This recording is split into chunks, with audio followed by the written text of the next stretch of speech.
नमस्कार, मैं दिव्येश द्विवेदी। स्वागत है आपका। आप देख रहे हैं यूएसएन न्यूज। नागपुर वैसे ही ऐतिहासिक शहर है, लेकिन इस शहर की कई रूपों में पहचान है। तो एक पहचान ये भी है कि नागपुर एक शहर है, लेकिन यहाँ पर दो विकास एजेंसियां हैं। आप मौजूदा समय में नागपुर सुधार प्रन्यास की भूमिका को नकार नहीं सकते हैं। नागपुर महानगर पालिका की चर्चा बहुत ज्यादा होती है क्योंकि वो प्राइम डेवलपिंग एजेंसी है, लेकिन नागपुर सुधार प्रन्यास की भी अपनी तरीके से एक बेहद अहम भूमिका है। तो उसके माध्यम से किस तरीके से विकास काम हो रहे हैं और एनआईटी के साथ में ही संलग्न एनएमआरडीए के तहत किस तरीके से काम हो रहे हैं, उस पर आज हम विस्तार से चर्चा करेंगे। हमारे साथ एनआईटी के चेयरमैन मनोज कुमार सूर्यवंशी सर हमारे साथ हैं। सर, आपको बहुत बहुत स्वागत है। नमस्कार, मैं मनोज कुमार सूर्यवंशी, एनआईटी चेयरमैन और महानगर आयुक्त एनएमआरडीए नागपुर। सर, सबसे पहला तो सवाल यही है कि आपका जो विभाग है एनआईटी जो है, एनएमआरडीए जो है, उसके बारे में बताएं कि किस तरीके से आजकल हम ये देख रहे हैं कि नागपुर शहर को नए तरीके से स्वरूप दिए जाने का काम शुरू है, राज्य सरकार के माध्यम से भी, केंद्र सरकार के माध्यम से भी, और जो लोकल बॉडीज हैं उनके माध्यम से भी। नागपुर सुधार प्रन्यास की भूमिका आपको, आप इसको किस तरीके से देखते हैं और किस तरीके से काम हो रहे हैं? वैसे मेरे पास में नागपुर सुधार प्रन्यास का चेयरमैन करके भी कार्यभार है और एनएमआरडीए जो है उसके जो कॉरपोरेशन से 35 किलोमीटर की परिसीमा में है, जी, ऐसा 3,500 स्क्वायर किलोमीटर एरिया भी एज ए डेवलपमेंट अथॉरिटी है, एज ए प्लानिंग अथॉरिटी है। जी, तो एनआईटी में जो अभी हम लोग काम कर रहे हो शहर के अंदर होता है, जहाँ पे ज़्यादातर सीवेज लाइन है, रोड है, समाज भवन का बांधकाम है, जो डीपीसी से पैसा आता है, राज्य सरकार से पैसा आता है। जी, और एनएमआरडीए से भी हम लोग बड़े पैमाने पे नागपुर शहर में तथा नागपुर के बाहर बड़े बड़े प्रोजेक्ट जो राज्य सरकार ने हमें सौंपे हैं वो कर रहे हैं। उदाहरण के तौर पे मैं बोलना चाहता हूँ कि जैसा स्वदेश दर्शन में जी, हम लोग ने पारर सिंगा डेवलप किया, हमने धापेवाड़ा, उसके बाद में अपना तेलंगखड़ी, गिरड़, ये सब अच्छी चीज़ें बन रही है जहाँ से जो भाविक जाएंगे जी, उनको सुविधा उपलब्ध होंगी। उसी के साथ हमने कोराडी किया, कंप्लीट किया फेज़ 2 और फेज़ 3 और फेज़ 4 के लिए 222 करोड़ का हम लोग काम कर रहे हैं, जी, जिसे राज्य शासन ने मंजूर किया हुआ है। जी, उसके बाद में ताजबाग जो है वहाँ पर भी फेज़ 1 कंप्लीट हो गया, जी, उसका लोकार्पण भी हो गया और 122 करोड़ का और एक डीपीआर हमने भेजा हुआ है, उसको भी गवर्नमेंट की मंजूरी मिल जाएगी तो ताजबाग का एरिया और खूबसूरत होगा। जी, उसके साथ ही शहर में हम अलग अलग एक ई लाइब्रेरी बना रहे हैं। जी, फुटाला तालाब हमारा कंप्लीट है, उसका भी अभी लोकार्पण हो जाएगा। उसी के साथ में हम लोग जो है अंबाझरी में स्वामी विवेकानंद के लाइव पे एक light and show sound show बना रहे हैं। जी, दीक्षा भूमि का पुनर्विकास का 200 करोड़ का प्रस्ताव मंजूर हो गया, वो भी काम ये 15-20 दिन में शुरू हो जाएगा।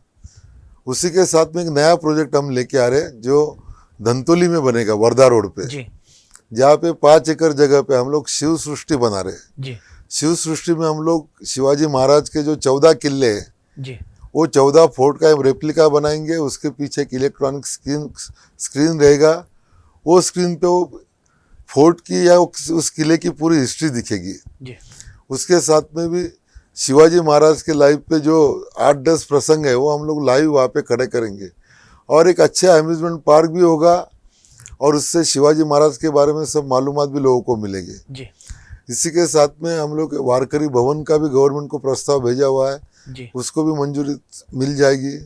जहाँ पे जो वारकरी यहाँ पर है उनका मेडिकल हेल्थ चेकअप से लेके सब सुविधा वहाँ पे होगी। जी, पूर्व नागपुर में हम लोग एक 200 बेड का हॉस्पिटल के लिए भी प्रस्ताव भेजा हुआ है, जी, उसको भी गवर्नमेंट की मंजूरी आएगी। जो जहाँ पर हॉस्पिटल बन के वो हम लोग कोई गवर्नमेंट एजेंसी को देंगे जिसके बाद लोगों को कम कीमत में उपचार मिलेंगे। जी, और एक हमारा महत्वाकांक्षी प्रोजेक्ट है जो ऑर्गन ट्रांसप्लांट। जी, कोराडी में जो भक्त निवास बनाया हुआ है, जी, उस भक्त निवास में CSR फंड से कोराडी ट्रस्ट के माध्यम से वहाँ पे ऑर्गन ट्रांसप्लांट सेंटर शुरू होगा, जिसमें गरीब लोगों को बहुत ही कम पैसे में ये सुविधा उपलब्ध होगी और काफ़ी जाने बची जा सकती है।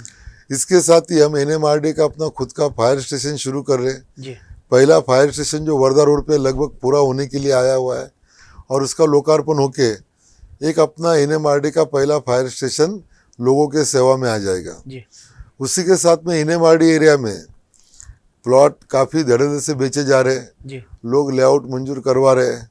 ये मंजूर लेआउट को लोगों को सुविधा देने के लिए हमने अमृत स्कीम में 1600 करोड़ के प्रस्ताव मंजूर करके लाए हुए, जी जिसमें से 800 करोड़ के जो प्रस्ताव है वो सीवर लाइन के लिए रहेगा जी और 800 करोड़ का प्रस्ताव पीने के पानी के लिए रहेगा। जी ये काम लगभग 3 साल में पूरा हो जाएगा।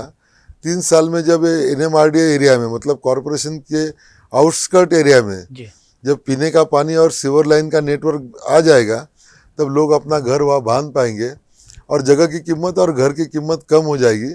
इससे गरीबों को घर मिलना शुरू हो जाएगा। जी काफी सारे काम नागपुर सुधार प्रन्यास और NMRDA के माध्यम से हो रहे हैं और काफी अलग तरह के वो शहर को पहचान भी दे रहे हैं। जैसे हम फुटारा को देख रहे हैं, फुटाला आज वैश्विक पहचान नागपुर की बन गई है। लेकिन एक सवाल आपसे ऐसा है कि गुंठेवारी 2 ये जो परियोजना है इसके बारे में बताइए, क्योंकि ये जो NIT की स्कीम है इसको लेकर बहुत सारे जो नागरिक हैं उनकी आस लगी हुई है और बहुत सारी उनकी अपेक्षा है उससे कि स्कीम के तहत किस तरीके से हो रहा है, रेगुलराइजेशन का काम होना है, कितने एप्लीकेशंस आए हैं, कितनों को सॉल्व कर दिया गया है, कितने लोगों को फायदा मिल गया है और अब भी एप्लीकेशन का सिलसिला शुरू है। आपने फिर से एडवर्टाइजमेंट निकाली है NIT के माध्यम से कि जिनको एप्लीकेशन करना हो वो कर दें। ये स्कीम की खासियत क्या है, सबसे पहले तो आप ये बताएं। नहीं, गुंठेवारी स्कीम जो है गवर्नमेंट ने पहले 31 दिसंबर 2001 तक जी जिनके प्लॉट रेगुलराइज करना था उनके लिए ये स्कीम निकाली थी। जी अब गवर्नमेंट ने इसको 2020 तक, मतलब 31 दिसंबर 2020 तक इसको अभी जारी किया हुआ जी। है। उसके तहत हमने लोगों से एप्लीकेशन मंगवाए, जी पर इस बार हमने फेसलेस प्रोसीजर शुरू की। जी जैसे कि हमने NIT के वेबसाइट पे आप जाइए, जी वहाँ पे ऑनलाइन गुंठेवारी एप्लीकेशन का एक आपको कॉलम दिखेगा, जी वहाँ पे क्लिक कीजिए। क्लिक करने के बाद में आपको आपका पासवर्ड और मोबाइल नंबर पूछा जाएगा। जी वो रजिस्ट्रेशन के बाद आप अपना नाम और एड्रेस उसमें फिलअप कीजिए। नाम और एड्रेस फिलअप होने के बाद में आप जो प्लॉट को रेगुलराइज करना चाहते हो उसके बारे में मालूमात दीजिए, जी तो आपकी एक डिमांड वहाँ पे जनरेट हो जाएगी। जी आप ये डिमांड ऑनलाइन भी भर सकते हो उसी टाइम, जी या यूनियन बैंक के किसी भी शाखा में भर सकते हो। जी ये भरने के बाद में हमारा काम शुरू हो जाता है। लोगों को ऑफिस में आने की ज़रूरत नहीं, जी किसी से मिलने की ज़रूरत नहीं। जी ये होने के बाद में हम एप्लीकेशन प्रोसेस करते हैं। हमको अभी तक NIT के गुंठेवारी में 80,000 एप्लीकेशन मिले हुए हैं। जी ये 80,000 में से हम लोग 52,000 पे डिसीजन ले चुके हुए। बाकी जो एप्लीकेशन है हमने मेजरमेंट के लिए सिटी सर्वे को भेजा था। सिटी सर्वे के सेटलमेंट कमिश्नर 8 दिन पहले NIT में आए थे। एक मीटिंग हुआ और मीटिंग के तहत एक प्रोग्राम चॉकआउट किया गया कि जल्द से जल्द मेजरमेंट किया जाए और उससे अनुसार सिटी सर्वे से हमको लगभग 150 लेआउट मेजरमेंट करके मिल गए।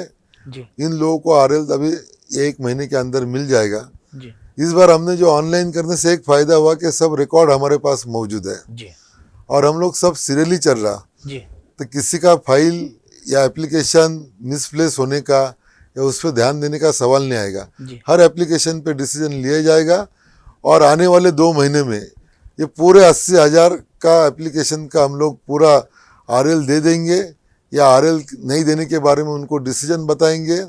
जो भी नियमानुसार कार्रवाई है 2 महीने में पूरा हो जाएगा। जी ये 80,000 एप्लीकेशन आने के बाद में कुछ लोगों ने हमसे मांग की कि हम लोग उस टाइम एप्लीकेशन नहीं कर पाए, जी तो उनके लिए 5 अगस्त से 5 सितंबर तक 1 महीने के लिए पोर्टल खोला गया है। जी मैं लोगों से आग्रह करता हूँ कि जो लोग बचे हुए हैं उन्होंने इसमें एप्लीकेशन कर देना।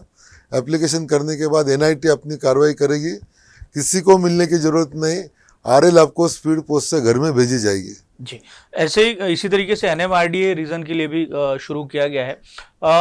ये कितनी बड़ी राहत नागपुर शहर वासियों के लिए या प्लॉट ओनर्स के लिए है, ये आप खुद समझ सकते होंगे, क्योंकि लंबे समय से ये मामला बड़ा प्रलंबित है। और जब निवेश के नाम पर या कई तरह से एक व्यक्ति घर बनाने का जो सपना देखता है तो वो चाहता है कि कम से कम उसे एक स्थायी जगह मिल जाए, लेकिन बाद की पेचीदगियाँ बहुत ज़्यादा रहती हैं, तो उसको एक तरीके से दुरुस्त करने का काम गुंठेवारी 2 के माध्यम से हो रहा है। NMRDA के रीजन में किस तरीके से रिस्पॉन्स मिल रहा है? NMRDA में हमने 1 महीने से गुंठेवारी, ऑनलाइन गुंठेवारी शुरू किया। वहाँ भी ऑनलाइन गुंठेवारी, NMRDA के साइट पे जाके आप एप्लीकेशन कर सकते हो, किसी को मिलने की ज़रूरत नहीं। जी पर एनएमआरडी को अभी तक हमको जो रिस्पांस मिला हुआ है वो सिर्फ 15,000 एप्लीकेशन आए हुए हैं। जी तो जो लोग बचे हुए हैं उनको मैं आह्वान करता हूँ, उनको आग्रहपूर्वक विनंती करता हूँ जी कि वो तुरंत ऑनलाइन अपना एप्लीकेशन कर दे, ताकि उनके प्लॉट रेगुलराइज हो जाएंगे। जब उन्होंने प्लॉट खरीदे थे जी तब वो प्लॉट उनके अज्ञानता के कारण, या उनको लैंड लेते टाइम या प्लॉट लेते टाइम क्या क्या डॉक्यूमेंट चेक करना चाहिए इसकी मालूमात नहीं थी। जी इसी कारण वो ले लिए हुए हैं जो अनरेगुलराइज अनियमित लेआउट में है। जी उस लेआउट के प्लॉट पे आपको ना घर की परमिशन मिलेगी, ना बैंक का लोन मिलेगा, ना वो उसका रजिस्ट्री होगा। जी तो ये राज्य सरकार के माध्यम से आपको एक बहुत बड़ा मौका दिया गया हुआ है, बहुत बड़ी अपॉर्चुनिटी है। जी तो आप उसका लाभ लीजिए, एप्लीकेशन कीजिए, नियम के अनुसार विहित समय सीमा में इस पे एनआईएमआरडी की तरफ से कार्रवाई की जाएगी। जी।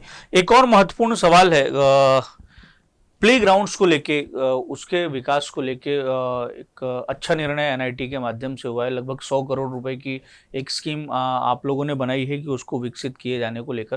प्ले ग्राउंड्स की स्थितियां किस तरीके से शहर में हम देख ही रहे हैं, तो आप लोगों के या एनआईटी के माध्यम से इनिशिएटिव लेने के बाद में प्लेग्राउंड्स की स्थिति क्या हो जाएगी? क्योंकि हमारे जो सांसद हैं और खुद केंद्रीय मंत्री नितिन गडकरी हैं, उनका ये बहुत ज़्यादा फोकस है कि हमारे जो शहर के जो बच्चे हैं उनको खेलने के लिए अच्छी जगह उपलब्ध होनी चाहिए। और बीच में तो नागपुर सुधार प्रन्यास और महानगर पालिका का झगड़ा भी चल रहा था मैदान और गार्डन को लेके। तो इस पर किस तरीके से, मैदानों के विकास को लेकर किस तरीके से काम किया जा रहा है? यहाँ के अपने केंद्रीय मंत्री माननीय नितिन जी गडकरी साहब और उप मुख्यमंत्री देवेंद्र फडणवीस साहब, जी इनका कहना है कि जो बच्चे आजकल मोबाइल में ज़्यादा खेलते हैं जी उनको ग्राउंड पे लाना चाहिए। जी ये ग्राउंड में उनको खेलने के लिए लाने से देश को सबको फायदा होगा। जी इसीलिए उन्होंने मुझे बोला था कि जो ग्राउंड है वो अपन डेवलप करना चाहिए। अब ये सब ग्राउंड जो है एनआईटी की जिम्मेदारी है। जी एनआईटी ने 150 करोड़ का प्रस्ताव भेजा हुआ है जी और डीसीएम सर ने, जो फडणवीस सर ने मुझे बोला कि उसको मंजूर किया जाएगा। जी और इसमें से जो बड़े बड़े ग्राउंड है उनको हम एक इंटरनेशनल लेवल के ग्राउंड बनाएंगे। जी जैसा हॉकी का ग्राउंड है तो वहाँ पे एस्ट्रोटर्फ डाला जाएगा। फुटबॉल का ग्राउंड जो बनेगा वो इंटरनेशनल लेवल का बनेगा। बैडमिंटन कोर्ट बनेगा इंटरनेशनल लेवल का। जी योगा सेंटर बनेगा। लोगों को वॉकिंग ट्रैक के लिए एथलेटिक्स ट्रैक्स बनाएंगे, वॉकिंग के लिए एक्यूप्रेशर ट्रैक बनाएंगे। वहाँ पर हम लोग सोलर लाइट लगाएंगे जी जो शाम को 7 बजे चालू होकर सवेरे 6 बजे ऑटोमेटिक बंद हो जाएंगे। जी तो ये सब करने से बच्चे ग्राउंड में आना शुरू हो जाएंगे। उससे हमारे यहाँ से कोई इंटरनेशनल लेवल के खिलाड़ी भी तैयार हो जाएंगे। ये सब करते हुए एनआईटी ने ये ग्राउंड डेवलपमेंट का बड़ा प्रोजेक्ट हाथ में लिया होगा और इसको हम जल्दी अंजाम देना शुरू कर देंगे। एक गोकुल पेट मार्केट के लिए भी डिसीजन लिया गया है, पीपीपी मॉडल में उसको डेवलप करेंगे। वो स्कीम किस तरीके से? गोकुलपेट मार्केट की जो जगह एनआईटी की है, जी। एनआईटी ने कॉरपोरेशन को हैंडओवर की थी जी और ये झगड़े में काफ़ी दिन से प्रोजेक्ट लटका हुआ जी था। कॉरपोरेशन कमिश्नर से बात करने के बाद में हमने तय किया कि दोनों मिलकर जॉइंटली प्रोजेक्ट डेवलप करेंगे। इसके लिए एनआईटी चेयरमैन जो कमेटी बनाई गई उसके अध्यक्ष रहेंगे। एनएमसी कमिश्नर जो है वो इसके सह अध्यक्ष रहेंगे।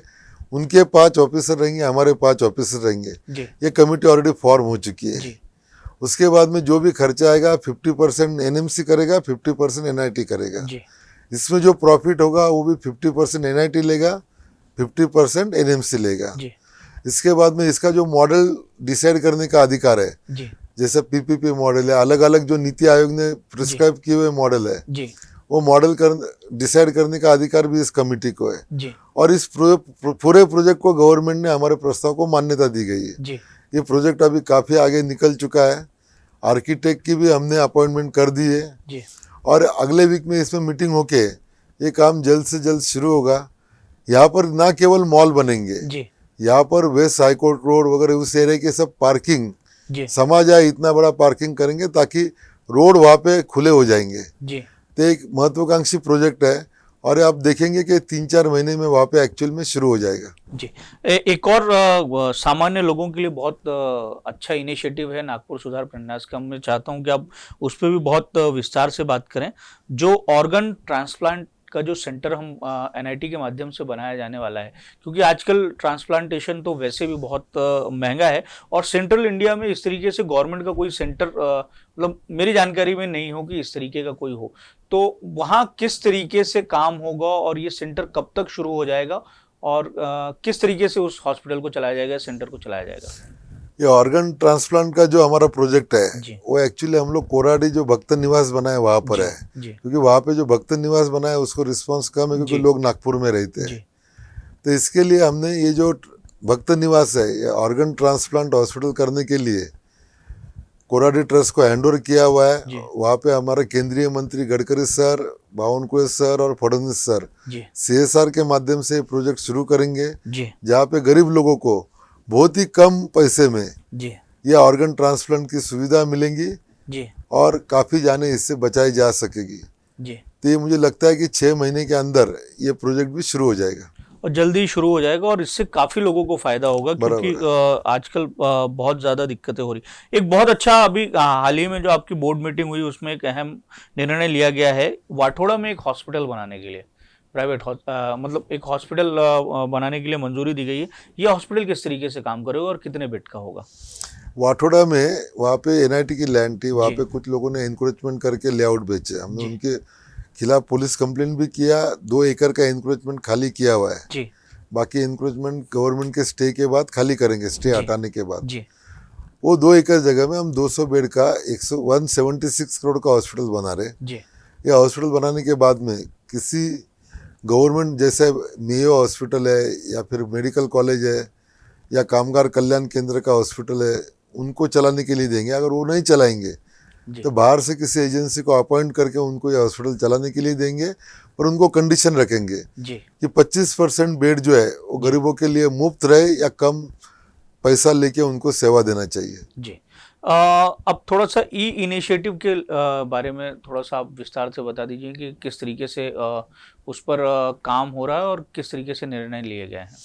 ये इनिशिएटिव का मैंने पहले ही बताया कि जी गुंठेवारी, जी इसके पहले जो गुंठेवारी था, लोगों को आना था ऑफिस में एप्लीकेशन जमा करना था, अब लोग घर बैठ के एप्लीकेशन कर रहे, जी घर बैठ के चलन पैसा भर रहे जी और उनको स्पीड पोस्ट से RL मिल रहा। जी तो इससे NIT की भीड़ कम हो गई। जो लोगों को फंसाने वाले लोग थे जी वो अभी दूर चले गए, क्योंकि सबको पता है कि मोबाइल पे मैसेज आ जाता है जी और मोबाइल लगभग सभी लोगों के पास है। जी दूसरा हमने एक देखा कि भाग नकाशा मतलब पार्ट प्लान जो होता है, जब भी कोई जमीन का बिक्री का व्यवहार होता है जी तो सब रजिस्ट्रार ऑफिस भाग नकाशा मांगता है। जी तो भाग नकाशा उनके लिए था जो NMRD एरिया में, मतलब देहात में लोग जी रहते, जी विलेज में लोग रहते, उनको यहाँ पर नागपुर सुधार प्रन्यास आना पड़ता था, उनको ऑनलाइन उनको एप्लीकेशन करना पड़ता था और 4-5 चक्कर मारना पड़ती थी। जी तो गांव से आते थे और ये करते थे। तो ये टाइम बचाने के लिए हमने ऑनलाइन भाग नकाशा की सुविधा उपलब्ध कराई हुई है। जी NMRD के साइट पे जाइए, वहाँ पे आपको ऑनलाइन भाग नकाशा का एक दिखेगा, उस पर क्लिक करके आप अपना नाम और अपना खसरा नंबर या जो भी जी खेती के डिटेल है वो डाल दीजिए।